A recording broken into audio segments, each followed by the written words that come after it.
I want to welcome you to today's meeting of Democrats of Greater Tucson.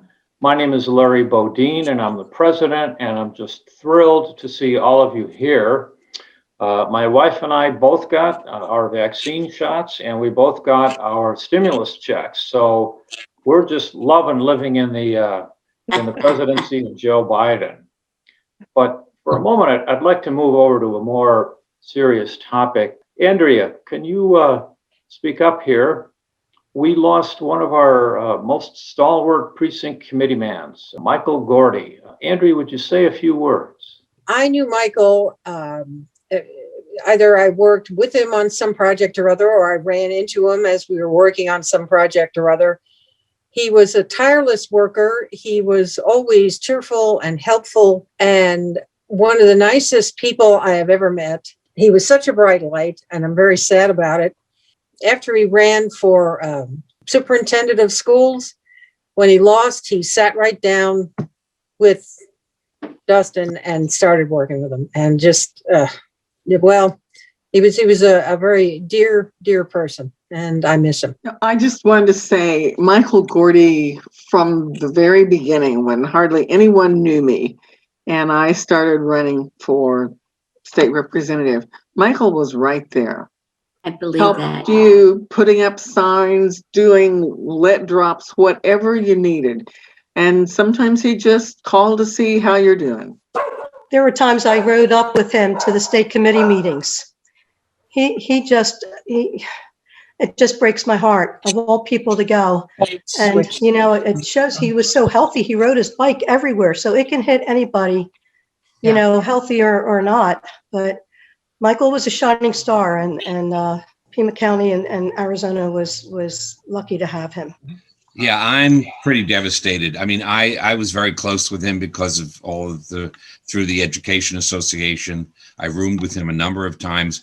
We had a little group that we would meet once a month for lunch while we were, before COVID, certainly for a couple of years, of retired him and Kent Freed and I, and we would meet for lunch once a month. I'm finding it very hard to believe that I'm not going to see him again. Yeah. That he's not going to walk into a room, and I'm never going to be with him again. It's devastating. Well, thanks for speaking up, everybody. It's good to remember a colleague that served so well and whose demise is a real loss to all of us. On the bright side, our speaker today is Billy Kovacs. Billy, say hello. Hi, everyone. Before we get started with Billy, quick announcements.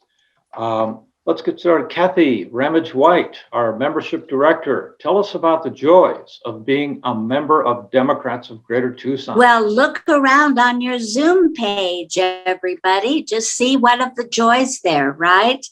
It's really nice to see everybody. And I have to say, I'm looking forward to seeing you in person. So, Larry, I'll give it to you to hand off to your next announcer. Thank you so much, Kathy. We're the best bargain in politics here in Tucson. You can buy a 1-year membership to Democrats of Greater Tucson for $20. It'll be the best $20 you have ever spent. Sandy Binion. Sandy, please tell us about our speakers that are coming up in the future. Next week, we have Miranda Schubert, who is a candidate for Ward 6 City Council race that's coming up. The following week, we will have Catalina Hall, who is the chairwoman of LD 11. And that's a real challenge, given that so many of all the legislators, I believe, are Republican, and here's the Democratic chair of that LD region. And the following week, we have Margot Covan, who is a public defender and leading the group called Justice for All, trying to get representation for immigrants being deported, I believe. So keep tuned. We have lots more coming up. Thank you so much. Let's turn now to the speaker for today's meeting, and that would be none other than Billy Kovacs. Since 2019, Billy has served as the outreach director to disseminate crucial information about the work of Congresswoman Kirkpatrick.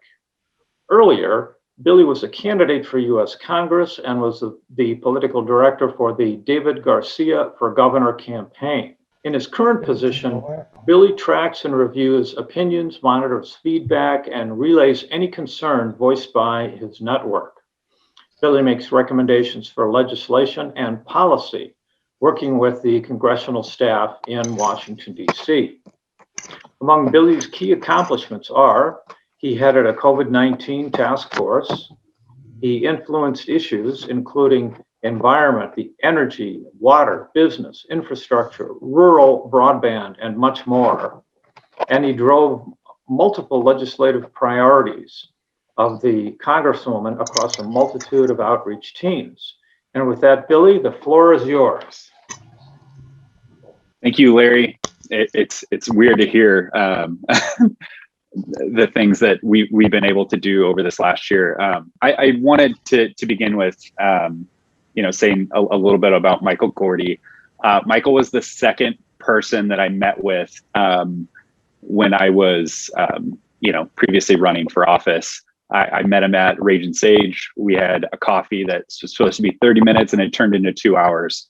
Michael, I'll forever remember that meeting and the just plethora of times that I was able to interact with him. And I'm really sad to see him not a part of our community anymore, because like a lot of you, it was an honor to be around him and to hear his joy and his laughter and his commitment to our community and the ways that he worked. It is a really sad week for us. I just wish he was still here. With saying that, I did want to go over a few things, and Larry said, I'm the outreach for the Congresswoman, or outreach director for Congresswoman Kirkpatrick. What does that mean? What is outreach director? So basically, what I do is, and like Larry said, we interact with hundreds of stakeholders throughout the community. That might be a municipality or the board of Pima Community College or Pima County Board of Supervisors, and all throughout the district. So all throughout Cochise County as well, on issues that impact individual constituents as well as our district. So I've been able to do that since day one in this office. And it has been an immense ride and an opportunity to really be able to affect change in our district and really deliver on the things. And I think this is really important with this group. Deliver on the promises and the things that you all had worked so hard for to get Ann into office.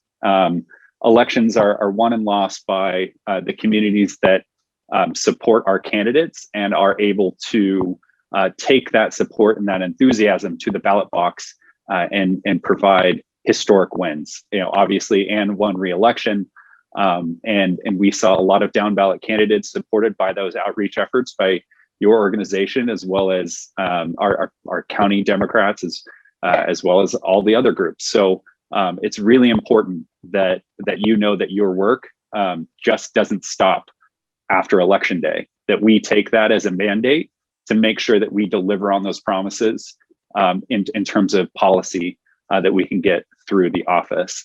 For the last 2+ years, our office has had a Democratic majority in Congress, in our side of the Congress, and have really been able to champion a lot of progressive legislation that we can all be proud of. We saw a lot of decisions coming out of the Rosemont copper mine area, and pushed back wholeheartedly in opposition of those developments. We saw a lot of legislation towards border wall construction, and as an appropriator, Ann was able to make sure that the appropriations process didn't allow a lot of those funds to be swept, even though we did see some of that being swept in the DoD budget.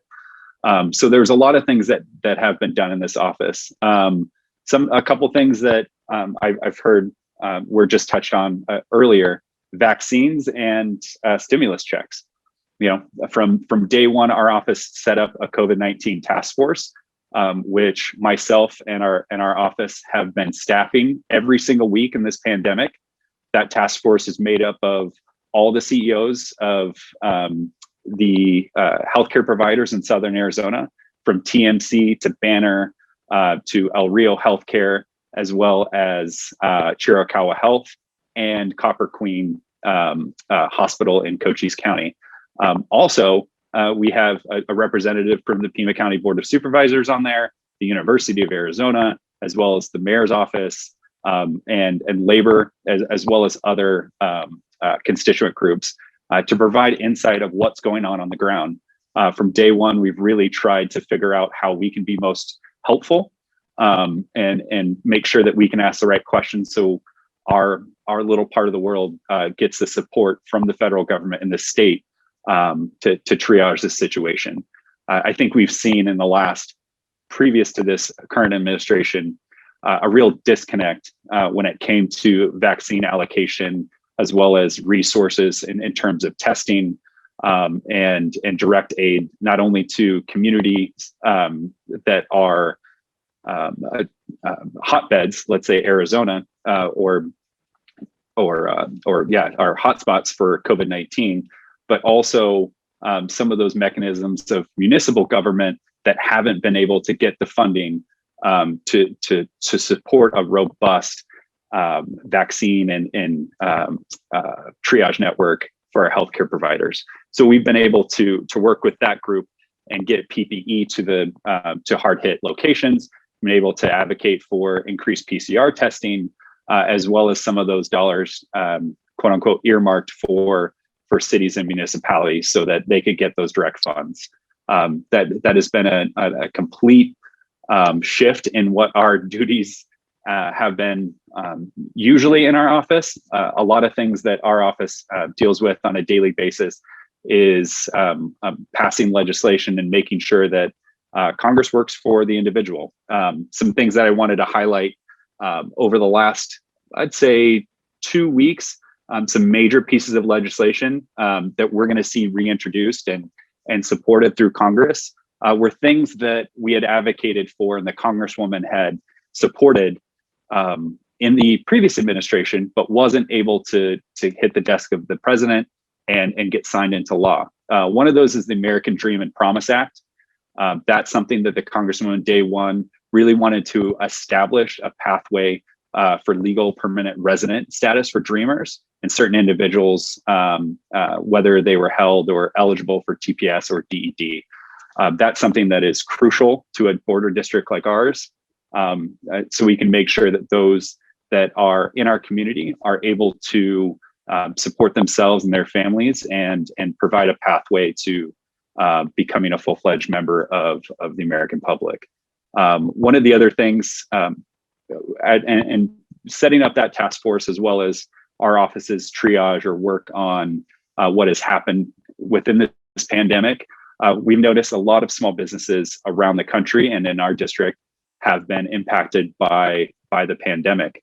We want to make sure that they not only got their resources from the first allocation of Paycheck Protection Act, the PPP funds, but also increased money from the Small Business Administration through EIDL funds.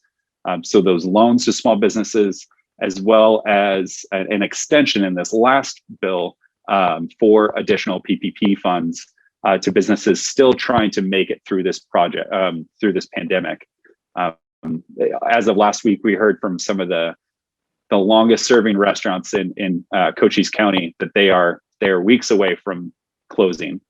Places like La Roca and Bisbee that have both understood the gravity of this pandemic and have chosen not to put their guests and their workers in harm's way, but also understand that they need to make sure that they have the funds to open up when it does get better, and that they are able to get the vaccine. And so, we are happy to vote and pass the PPP Extension Act. That's something that will provide clarity to the Small Business Administration or our community from the Small Business Administration in the next month or so we can get that direct aid and that support to those individuals in our community. Another thing that I think is really monumental, we also voted to, or the Congresswoman voted for the violence against Women Reauthorization Act, so VAWA, something that we always see come to the House. This is something that I really hope that Congress as a whole and the Senate, as well as this president, make sure that we can pass and sign so that, this crucial reauthorization will safeguard, these life-saving protections for women throughout Arizona and across the country. Now is the time, as we have both houses of Congress and the executive, to pass these pieces of legislation that we saw really stall within the last administration. So those are some of the priorities I wanted to go over.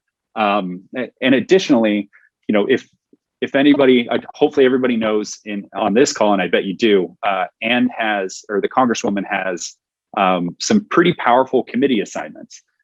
She is on the Agriculture Committee as a whole. So being able to advocate and support our rural farms in Cochise County and that infrastructure, as well as being on the Rural Broadband Task Force, providing additional funds and infrastructure to get rural broadband to our rural cities, as well as some of our untouched tribal land as well in Arizona. These are conversations that the Congresswoman has weekly. I know this because I'm on those calls, staffing her all the time, and she is committed to providing those resources from the top of our state all the way down to the border. And that's something that we're really going to try to push in these next 20 months as well, is really expanding those programs and that access for underserved communities that don't have access to broadband support. And one critical reason why, as we've seen in this pandemic and this meeting being held over Zoom, has really showed us that it's disparity between our rural and our metropolitan areas when it comes to resources. When an individual has a telemedicine appointment in Douglas, they're not able to have the bandwidth to get on with their primary care physician or their specialist at TMC or UMC or their other hospital providers in some of these metropolitan areas. So they have to drive 2.5 hours. And when you have a critical illness or a concern, a health concern, you don't have that sort of time or that ability to. We're hearing this all throughout the district, as well as from our rural healthcare providers that just don't have the support to expand some of the programs that they have because the infrastructure is not there in those communities. So that's one thing I did want to highlight. Also with our children in schools, as we saw this pandemic push a lot of families to trying to figure out and triage how to both work and also have their kids online, juggle, like a few of us, dogs and pets in the background, and be able to live our normal lives.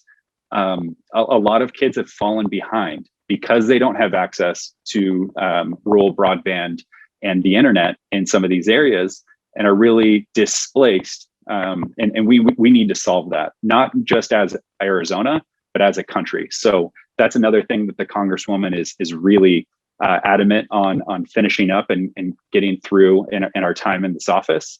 And the last thing I want to touch on, she's on appropriations. So as Congress sometimes stalls in terms of passing large pieces of legislation, the Appropriations Committee and our appropriators are able to have conversations within committees as well as with stakeholders in our district to make sure that local priorities are fully funded, are prioritized, and are able to get funded outside of the normal legislative process. Appropriations is something that, it sounds big and expansive. Well, it is, but being on that committee and being able to navigate that mechanism in government is crucial for the Congresswoman to deliver on a lot of those things that involve funding in our community. And so when Larry pointed out that I interact with a bunch of stakeholders, absolutely. And those includes nonprofits, those include our hospitals, our municipalities, and our legislative team, our district team. We all work together to make sure that at the end of the day, our community is prioritized, and that we make sure to get things done. On top of the appropriations piece, the last thing I'll talk about, and I know a bunch of people will have questions, and I love questions, is that community funded projects are back. A lot of people will hear earmarks. That is the old term for them. This administration and this Congress are rebranding that because earmarks are a 4-letter word when it comes to Republicans knocking on the door about fiscal responsibility. We want to make sure that this is an open and transparent process.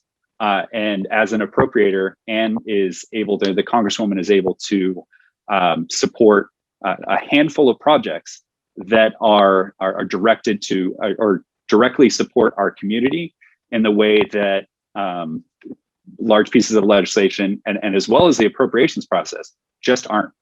And so we'll be looking at around 10 projects in the community over the next month to put forward to the committee to make sure that those are our requests for the community directed projects. All of these projects will be transparent from day one. They will have no political ties, so no donor is going to get their house on the beach, their playground in the middle of their community. These are really broadly supported projects in our backyard that have a large impact to Southern Arizonans, and that we can look on in 20 or 30 years to make sure that we have done our job and have been transparent through this process. We're really excited about this. We've been having conversations in the office with Pima County, as well as the city of Tucson and other nonprofits in Southern Arizona to see what these projects are and what we can really achieve. And one caveat I want to say is this is the first year back for this. So we are going to be very cautious on the projects that we do support. And as it is generally just for the first year of any sort of rollout, we're going to take a very conservative approach on what we push forward, because we know if we do a really good job this year, next year, this program can be expanded and that it can touch larger parts of the community in a way that we have never seen before or haven't seen in a while. So those are the big parts that I wanted to go over. There's a bunch of specific legislation that I know, and I see a lot of questions on here, and I'm happy to answer. And then one thing I didn't touch on is the issues that we're seeing along the southern border, and I'll be happy to answer those as well. Right before this call and after this call, our office is engaged with different agencies throughout the federal government as well as Southern Arizona to make sure that the Congresswoman and Congress as a whole understands these issues at the border. And we are actually planning a few trips there as staff with the Congresswoman to make sure that we have eyes on the ground on those issues. So with that, Larry, I think I didn't breathe while talking, and hopefully I covered a lot, but want to open it up to you or to questions for the audience, or however you do this format. Oh, sure. I will call on people who have raised their hands, and let's get started with Paul Wagaman, who has been waiting patiently. I wanted to ask Billy if there's any read from the House side of Congress about how the issue of filibuster is going to be handled in the Senate, and how our two senators are positioned in terms of the inevitable clash that's going to come between the requirement to have a 60-vote majority to pass anything in the Senate beyond appropriations. Great question. And I think it is a big barrier that we see, Paul, in terms of passing a lot of this legislation. What I can say from our side is we are very hopeful that the continued pressure on some of those senators that haven't joined the side of getting rid of the filibuster, that the president and the administration's efforts right now in supporting changes to the filibuster process are heard loud and clear. I tend to just follow, I'll never speak on behalf of another office, at Kelly's or Cinema's. But I do think as a whole that to get and really deliver what this last election had done, we flipped the Senate on mandates to get certain legislation through. We took states like Arizona in a big way. I was happy to be on that campaign and see it firsthand in Phoenix. And talking to our and Jeremy's on here too, or Helen Hersiger, or a lot of you that have been on campaigns and been on the ground, is when you talk to the individual voter that just knocked 500 doors in a weekend, they want to see that legislation passed. And if there's mechanisms like the filibuster that inhibit that from happening, we need to make sure that we modernize some of these things. So, the Congresswoman's in support of it. But like I said, I think that the pressure campaign from Biden, and he's really good. I mean, he's the son of the Senate. So I think we'll see some movement on that as people start pressuring some of our senators. I won't name who, but we hope to see that in the next couple months, a little bit of movement on there. But it's up to them as individuals to vote on that. So we're hopeful, but we're also going to be cautious. All right, we have a question from our member, Jackie Romer. Go ahead, Jackie. My question is concerning voter repression of minorities. Are there even any rumors about how this is going to be handled in Congress by the Department of Justice or locally? I'm curious what's been said, because if we don't have the midterm vote, if we don't have the majority, we're back again in trouble. So thanks. We've seen this before. We've seen when Republicans lose, they go straight to not turning out the vote, but turning off the vote. We saw a handful of bills in the Arizona legislature that passed one house, but didn't fare well in the Senate, or vice versa. It's scary to see that in our backyard, and we knew that was coming. But this is why it's critical to support down ballot races. We lost the recorder up in Maricopa. That's a race that I don't think we should have lost. And so we have to just be mindful as we go forward to make sure that we can hold some of the ground that we've gotten in the past, and make sure that we control that mechanism.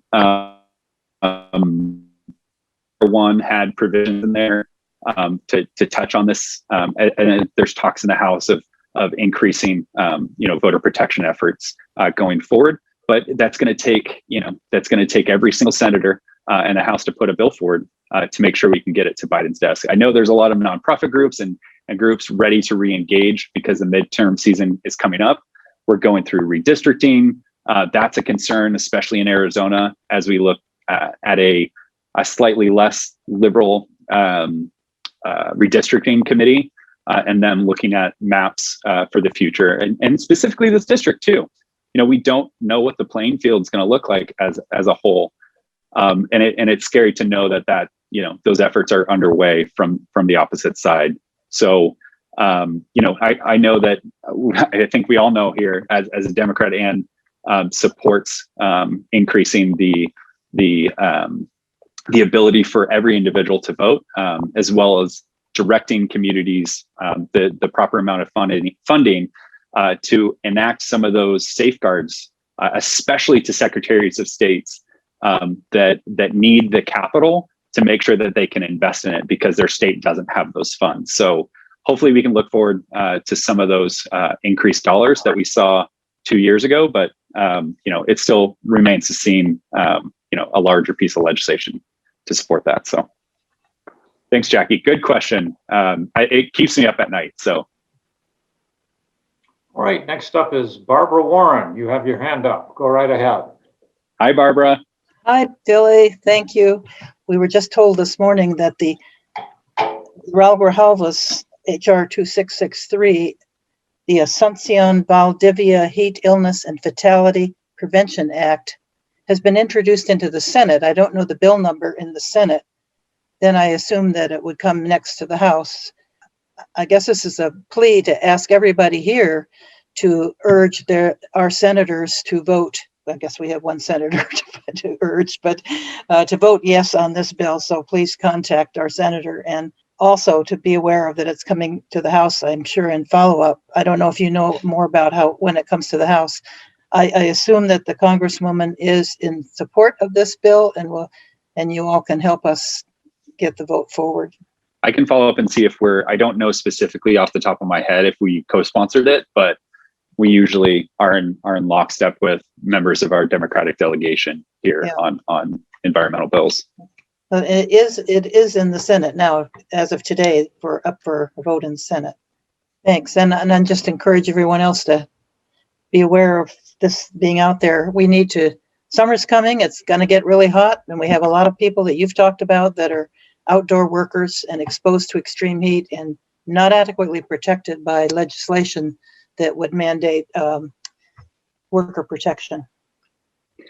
Yeah, and as Barbara highlighted, we do have an environmental task force. I do run that for our office. I know we need a meeting here coming up. I got an inbox from another member. But as Barbara said, there's a lot of pieces of legislation that involve water infrastructure, city of Tucson issues with PFAS, one of the biggest issues in Tucson that I don't think that we have a grasp on yet as a community. Increased, support and protections for our arterial rivers and streams in Cochise County with the San Pedro, as well as other streams that flow from Mexico. And those things that we're on the ground every single week talking to City of Bisbee and Save the Scenic Santa Rita's and other groups, Sierra Club, on how we can be really impactful going forward in this legislative process for a lot of those bills. Truthfully, 2 years ago, I didn't think Ann was an environmentalist. I'm totally wrong. There's a lot of really good legislation coming out of our office that is amazing, and we just need to make sure that those can protect those arterial waterways for future generations. So we stop some of the developments that's happening there and make sure that Cochise County has both the water for municipal users, but also for our natural habitats. So thanks, Barbara. Paul's the next one up. I believe you have a question about the $15 wage. Yes, actually I do. And Billy, thank you very much for your reference on broadband. We have fabulous people working on really urgent broadband, particularly rural. I really appreciate your having done that. And the narrative, the American Rescue Plan, of course, truly historic, timing wise. The narrative that we have now being laid down is the PRO Act and HR 1 and the Equality Act. Sort of in the middle of that, Billy, is that $15 minimum wage, which Biden and our majority, of course, is just, screaming for. Would you speak to that in terms of the $15 minimum wage in CD2? Could you just sort of speak to that to us as Democrats as to how that story unfolds? And again, Larry, thank you for mentioning the 15. I'm so excited about all of the exciting things that are happening and Billy's role in that. But Billy, if you wouldn't mind, my friend, thank you. Yeah, absolutely. Also for the record, Paul is my favorite person to have a 45-minute conversation with outside of an event that we just spent 3 hours at. So want to appreciate Paul for being here and asking that and a true advocate for labor. I think it comes down to that. I think we've seen, and I can't speak on the local initiatives, but we've seen in the past, Arizona has moved the ball forward in terms of getting ballot initiatives that have said that we need a higher minimum wage in this state. Because it reflects the need on the ground. I think a lot of things that we see, and maybe I'll take off my congressional hat for just a tenth of a second, is if we stop listening to the people on the ground that these policies affect, we're not going to get them passed. And we see that with when people say progressive legislation. I don't think it's progressive. I think it's necessary because if we don't support those pieces of legislation, we don't support the communities that we're trying to directly impact. And the best way to support a community is to put dollars into an individual's pockets and have them be able to live their life and have a livable wage. So we see, obviously the administration is in support of it. The House is in support of it. But, as we see a very slim majority in the Senate with, Democrats, and get into election politics, is another election's coming up. And when they go back to their teams and they say, this might be a deal breaker, because the Republicans have already written a narrative on it, that, we're socialist or, influenced by China. These things, hit a wall in a way. And, I'm really hopeful that we start swinging for the fences in the next couple months and really get out of being scared of what Republicans think that we're going to do in terms of passing some of this legislation or pushing it forward. Because when they have the majority, when they have, 2 houses in the presidency, they go for it. They don't care what we think. They pass that thing and then we deal with it later. As we have this infrastructure and both houses of Congress and the executive, I think it's, our duty to deliver on those things that people knock doors for. When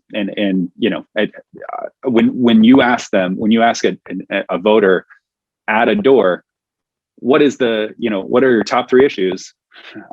My personal finances, my health, and my kids' education, probably. Those are going to be top 3 out of 5. So I'm hopeful that we'll see some movement, but like I said, I don't control the Senate. I can only control what's in my wheelhouse, and that's making sure that I deliver the things that the Congresswoman has been supportive of to the community. And one of those things is supporting labor, and sort of pushing back on the narrative that a higher minimum wage is bad for the American public, because it's not. Workers drive businesses, businesses don't drive workers. So. Next up, we have Susie Anderson, and Naomi, you're after Susie. Hi, Billy. It's so good to see you here. It's been a while, but this is exciting, and I'm so glad to see, that we're ramping up for 2022 and the election season, because we need to be ready for it. Anyway, my question is regarding the unaccompanied minors at the border. And there was a place on Main Street, just as it became Oracle, that housed children, unaccompanied minors, for a long time. And it was under a Lutheran charity, I believe. I'm not sure how much of a charity it was, but are they going to use that? What kind of other places are going to be used to house and care for unaccompanied minors, or are they going to be fostered out quickly? Thank you. Great question. So this is something that our office right now is currently engaged in with our regional governments, as well as those organizations like Border Initiative and Casa Alitas in our backyard. In our backyard, what I can say is we're all working lockstep to make sure that the county, which supports some of that infrastructure with Casa Alitas, has the funds from the federal government, whether it's FEMA or DHS, to make sure that those food assistance as well as shelter assistance programs can provide them the funding to stand up a robust system, as well as pushing the administration, which the Congresswoman has done in the past 3 weeks, to increase the amount of accountability, not only for DHS to change some policies, but also to make sure that FEMA is actually deployed to the southern border, which we've seen in the last 2 weeks, to provide support from the federal government as we see more asylum seekers coming to the southern border. Last week Friday or Saturday, the governor and a senator from another state other than Arizona had a press conference along the border talking about some of those issues. I can say that is completely on the other side of the narrative that we should be talking about. Though some of the mechanisms that DHS uses to prioritize have been changed by the federal government, there's a lot more work to be done. But I can say that number one issue that they did want to change at the beginning is making sure that those unaccompanied minors are able to get the health support, the housing support, and through that system in a timely manner. About 60% of those individuals, let's say unaccompanied minors that present at the border, are able to get to or start to get to their destination within 72 hours of being presented at the border. The additional 40% of those take a little bit longer. So as we look at that, and now that we're in COVID, we have to increase the amount of space and protocols and staffing and support. And so we're seeing that from FEMA and other agencies right now. So we actually got off a call, and I sort of alluded to this at the beginning with our team, because we're going to go down to the southern border. We're going to talk to Keno Border Initiative, as well as do a port tour with the Congresswoman and our staff to make sure that we've identified how we can support in this process. We've already had calls with all of the other cities along the border: Douglas, Bisbee, Santa Cruz County, Nogales, this last week, talking about what they're seeing and making sure that they're aware of some of those support mechanisms. So as we go forward, hopefully we can get that information out to how we're trying to effectively change that issue, because it's big. So we don't want kids stuck in housing like we saw over the last 4 years, especially in those detention centers. As you've all probably heard about the recent anti-Asian hate incidents and crimes increasing lately. And we've had some instances here in Tucson. And I know that the Congresswoman has in the past visited our caucus meetings. So I was wondering what her stance was, if you've discussed it with her, in terms of the COVID-19 Hate Crimes Act. Obviously, we are complete support of that act.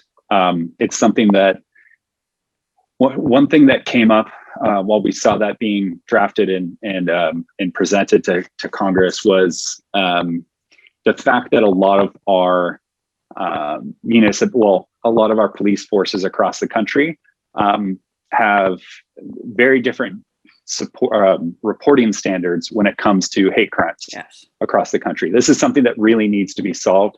The city of Tucson, a while ago in the Obama administration, had the Open Data Initiative, where they gave all of their data to the federal government. I think we need to expand programs like that, because this issue hasn't just happened in the last 2 weeks with these several attacks, especially in Atlanta. They've been happening for a long time, and we need to make sure that data is there so we can open up the real problem and start identifying how large it is and how we can best support that. So yeah, as more sort of more initiatives and legislation that come out, I can guarantee the Congresswoman's going to be very supportive of those efforts. Thank you. You're welcome. All right, Jeremy Lasher, former DGT president, go ahead. Following up with Naomi's topic about what happened in Atlanta, our country thankfully has had about a year off from mass shootings at the scale that we just saw, with people coming out of COVID and schools going back into session. The reality of this country and the ease of access to firearms is that we will possibly see more devastating actions like that. Is there anything on your desk, on the Congresswoman's desk, of steps we can take to make it more difficult for people to have such easy access to firearms, where they can buy a gun the same day, but they can't register to vote the same day? Something we can see beyond the support for assault weapons ban, which politically looks like it's not going to be moving much, but other steps we could take, or the Congresswoman could take, to try and protect students around the country. Yeah, great question, Jeremy. It wasn't too long ago that we were looking at marches like March for Our Lives and school shootings that had happened around the country, as well as Las Vegas and others, especially those in our backyard. I think this goes to the bigger, this also, I would touch on this, is there are so many things that haven't passed Congress in the last 4 years. Some of these monumental pieces of legislation that now there's a funnel where we want to make sure that we are impactful as possible with the time that we have, and supporting legislation, not just legislation that we know will get passed, but legislation that should get passed. I know the Background Protection Act of 2021, the bipartisan background of 2021 is something that has support from both chambers. The Firearm and Licensing Registration Act, I think HR 127, is another bill that has support. We're going to see a lot of those bills come up, 5 or 6 of them, to pass one chamber before the other. And it's going to be upon us in our communities, especially the communities of those, let's say, senators that are on the fence or have an election coming up. And as well as I, it takes those constituencies to come together, those coalitions, those fights, to make sure that we prioritize them, whether it's our labor leaders or our community leaders or our healthcare leaders. We need to make sure those pressure campaigns are on as that legislation is passing or moving its way through Congress. It's been interesting to see from the inside how the legislation is made. I won't say sausage because I think it's better than sausage. And that is the thing that I always say is just make sure that these things are top of mind to those senators or to those members of government that are looking at getting reelected by the same people that advocated for change and on those issues. I know Moms Demand Action does a great job contacting our senators and our representatives in the House. But we need to do more as this legislation starts going through. So I know the Congresswoman supports a lot of it, especially increased background checks. I actually spoke to her. I was staffing her last week and that issue came up, and her first thing that she brought up was selling her guns after Gabby got shot. She used to be an avid, shooter. She used to go out the back. I think there was a dump close to her and she used to shoot a lot. And, it's something that she gave up by herself because it impacted them or her personally. So yeah, we just need to make sure that the pressure campaign is on, especially for the Senate, because they have a slimmer majority and more members that I think are in a position where they're going to be a little bit more conservative in their thinking going in terms of supporting that legislation. So hopefully that answered your question in a long-winded way, Jeremy. It did. Thank you. Okay. One last question from Kate Alexander in the chat. She says, thank you to the Congresswoman for her support of Washington, D.C. as the 51st state. How likely is D.C. to become our next state? If I had a magic wand, it would be DC wouldn't be the only one being our next state. I think that's something that, and we talked to a lot of DC residents as we have staff in DC. It's just a no-brainer in terms of them receiving statehood because there's a lot of levels of government that are so confusing, especially when we saw the insurrection on January 6th, the mayor not having access and, certain levels of government not having authority, that needs to be cleared up. Whether it's making the district smaller, the political district, there's some interesting conversations going around there, and some other issues that I think might be solved. Personally, do I think it's going to get through? I don't. And that's only because, it's also a political math game, giving more representation to one political party or than the other. I think it's an uphill battle. But, I've seen crazier things get through. But, I think it has a long road ahead before it actually, gets passed. I don't see it passing anytime soon, but I could be totally wrong. That's a personal statement. I don't think the Congresswoman's put out anything that says, DC statehood is on her radar, but yeah, it's still meant to see. The other fun and interesting thing is daylight savings time. That's something I think we're all in support of getting rid of. So, as those sort of issues start coming up, we'll see where they'll go. I always use those as a barometer, of what's actually happening on the Senate, how serious they are about this term, and how the sides are working with each other. But yeah, that'd be two things on the wish list as we sort of close up our time here is to see some really institutional changes to some of the political structures like that. All right, Billy, thank you so much. I regret to say that we're out of time. I wondered if you could sum up your presentation today and let us know how our Democratic members of Greater Tucson can support you and Congresswoman Kirkpatrick. Thanks, Larry, and thanks everybody for the questions. Hopefully you didn't think that I was filibustering because I am long-winded because the government is complex. It doesn't, in political campaigns, it comes down to a sentence or a couple sentences or a billboard or an ad.